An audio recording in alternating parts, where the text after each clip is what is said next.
J'étais obligée de tester cette recette de cinnamon rolls au spéculoos et franchement c'était une masterclass. Vraiment c'était délicieux, super fondant, super crémeux. Regarde-moi cet intérieur, vraiment trop bon. Et comme d'hab, je donne toutes les étapes. On commence avec la pâte. Donc tu vas mélanger du lait tiède avec de la levure boulangère. À côté tu vas mélanger l'œuf, le sucre avec la vanille en poudre. Ensuite tu viens rajouter le lait avec la levure. Et tu finis par la farine et tu mets le tout à pétrir.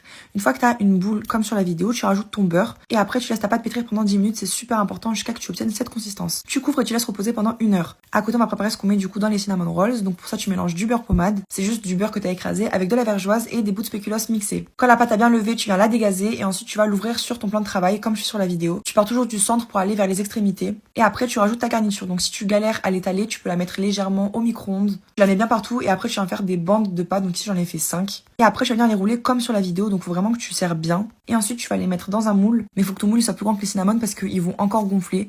Donc là regarde, je les dispose comme ça, il y a encore un petit peu d'espace et je laisse reposer encore pendant 45 minutes et là tu vois ils ont bien gonflé. Ensuite tu verses la crème liquide sur le dessus et ça part au four pendant 25 à 30 minutes à 180 degrés. Tu surveilles à la cuisson, quand ils sont dorés sur le dessus, tu peux les enlever. Et pour le glaçage, tu mélanges Philadelphia, crème liquide, sucre glace et pâte à tartiner spéculoos. Tu mélanges bien le tout et ensuite quand tes cinnamons sont encore chauds, tu les sors du four et tu viens étaler le glaçage sur le dessus. Après tu peux aussi encore rajouter de la pâte à tartiner spéculoos fondue et tu viens concasser des bouts de spéculoos que tu vas mettre sur le dessus et après tu rajoutes un petit biscuit. Et tu vois, c'est déjà terminé, franchement c'était super facile à faire et c'était trop bon, régale-toi.